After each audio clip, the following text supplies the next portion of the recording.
আমাদের মাননীয় প্রধান অতিথি ডক্টর মোহাম্মদ আওলাদ হোসেনকে ক্রেস্ট উপহার দিচ্ছেন।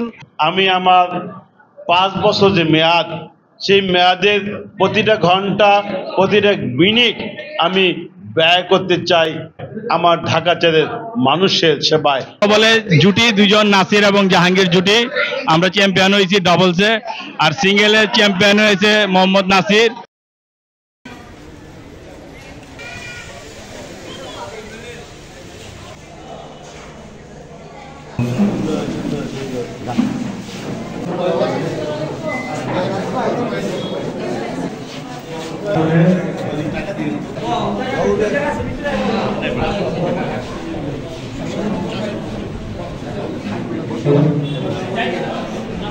আমাদের মাননীয় প্রধান অতিথি ডক্টর মোহাম্মদ আওলাদ হোসেনকে ক্রেস্ট উপহার দিচ্ছেন। আমাদের এই শরীফ মোহাম্মদ মোজামেল ক্রিকেট ক্রাউন টুর্নামেন্টের প্রধান পৃষ্ঠপোষক, যার উৎসব উদ্দীপনা আমাদের এই ক্রাউন টুর্নামেন্ট অনুষ্ঠিত হয়েছে। আমার এই ছোট ভাই শরীফ মোহাম্মদ জাহাঙ্গীর, উনি আজকের প্রধান অতিথিকে ক্রেস্ট উপহার দিচ্ছেন।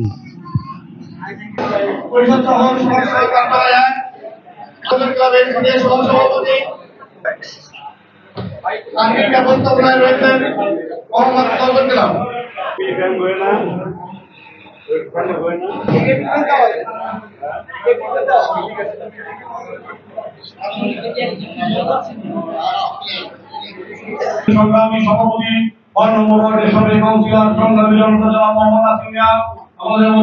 এখানে যারা উপস্থিত আছে সবাইকে একটা কথা বলবো, নৌজন ক্লাবটা অনেক পুরাতন ক্লাব। এই ক্লাবের প্রতি সবাই একটু দৃষ্টি নিবেদন করেন। আমাদের আজকের প্রধান অতিথি, যিনি বোর্ডে জয়লাভ করিয়া এমপি হয়েছেন, উনি যেন এই ক্লাবটাকে সুন্দরভাবে দেখে। উপস্থিত নেতৃবৃন্দ, প্রিয় ভাই বোনেরা, শরীফ মোহাম্মদ মোজাম্মেল স্মৃতি সংসদ আয়োজিত ক্রাউন টুর্নামেন্টের পুরস্কার বিতরণ অনুষ্ঠান। শরীফ মোহাম্মদ মোজাম্মেল ভাই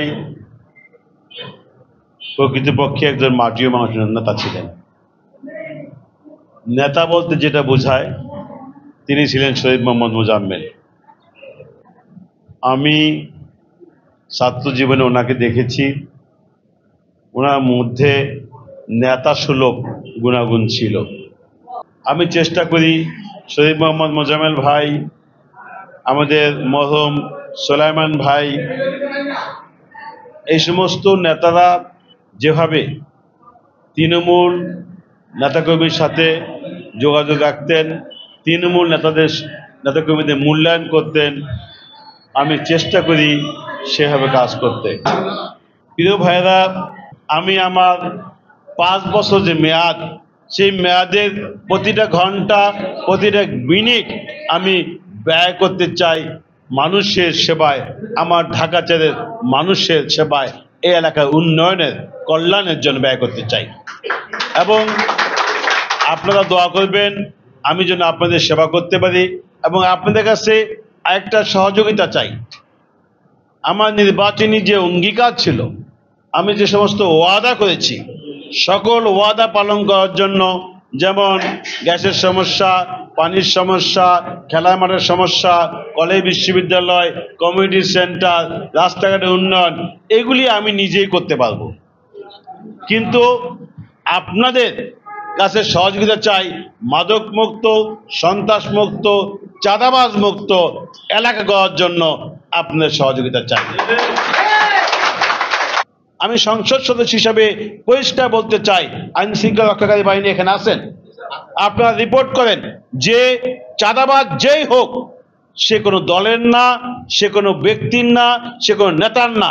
চাঁদাবাজ চাঁদাবাজ, যদি আমার সমর্থক হয় তাকেও গ্রেপ্তার করেন। চাঁদাবাজদের দিয়ে এই সমাজে কোনো উন্নয়ন হয় না। চাঁদাবাজরা সবসময় সমাজকে ধ্বংস করে। আর সে কারণেই আমি চাঁদাবাজ মুক্ত এলাকা ঘোষণা করেছি।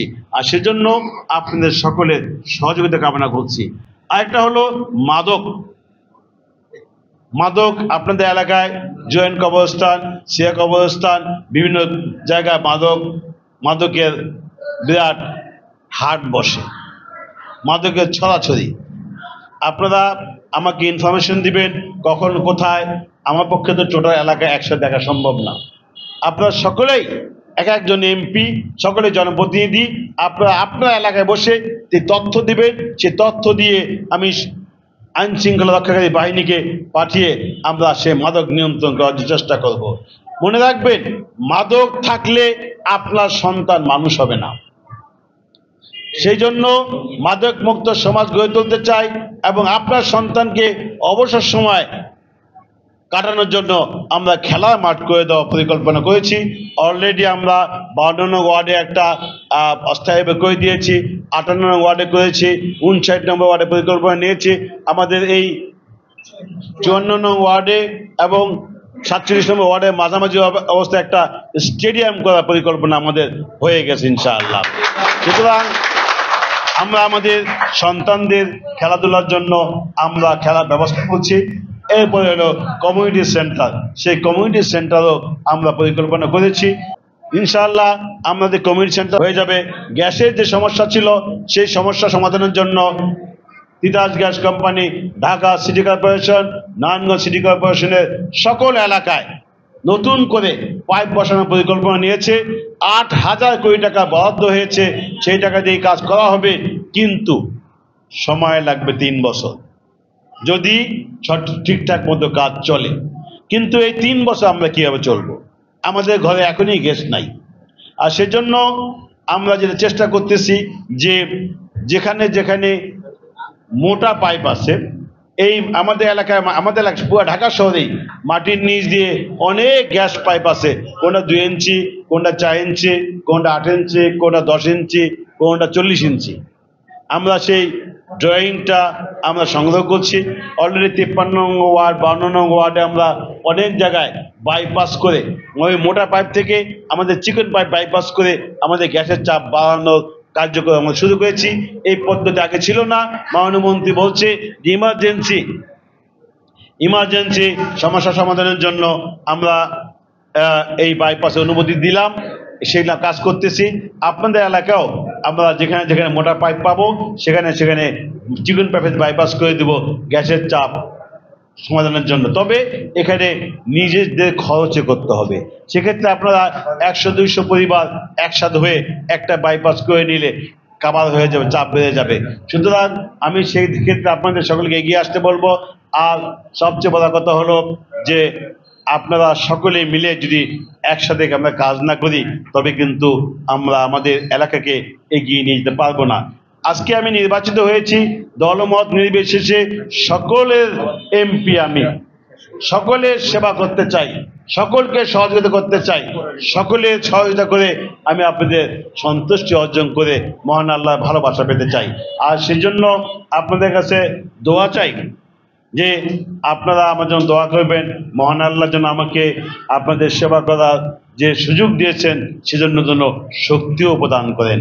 মহান আল্লাহ যেন আমাকে সুস্থ রাখেন, আমাকে যেন আপনাদের সেবা করার জন্য, সবসময় সেবা করার জন্য আমাকে নেক হায়াত দারাজ করেন, সেই জন্য দোয়া করবেন। আমিও দোয়া করি আপনারা সকলে সুস্থ থাকেন, ভালো থাকেন। সবশেষে মোজাম্মেল ভাইয়ের আত্মার মাগফিরাত কামনা করে আমি আমার বক্তব্য শেষ করছি। জয় বাংলা, জয় বঙ্গবন্ধু। গ্রাম ডাবলে চ্যাম্পিয়ন হয়েছে। চ্যাম্পিয়ন হয়েছে আমরা দ্বৈত ডবল খেলাতে এবং একক খেলাতে রানার্স আপ হয়েছি। এর জন্য অনেক অনেক খুশি এবং মোহাম্মদী নৌজন ক্লাব যারা এই আয়োজন করছে তাদেরকে সবাইকে ধন্যবাদ। অবশ্যই অনুভূতি খুব ভালো। স্বাভাবিকভাবে চ্যাম্পিয়ন হলে অবশ্যই ভালো লাগে কাজ করে, খেলার প্রতি আগ্রহ বাড়ে, আর খেলাধুলা করলে এমনিতে তো সবাই ভালো থাকা যায়। আমরা ডবলে জুটি 2 জন নাসির এবং জাহাঙ্গীর জুটি আমরা চ্যাম্পিয়ন হয়েছি ডবলসে। আর সিঙ্গেলে চ্যাম্পিয়ন হয়েছে মোহাম্মদ নাসির আর রানার্স আপ শরীফ মোহাম্মদ জাহাঙ্গীর।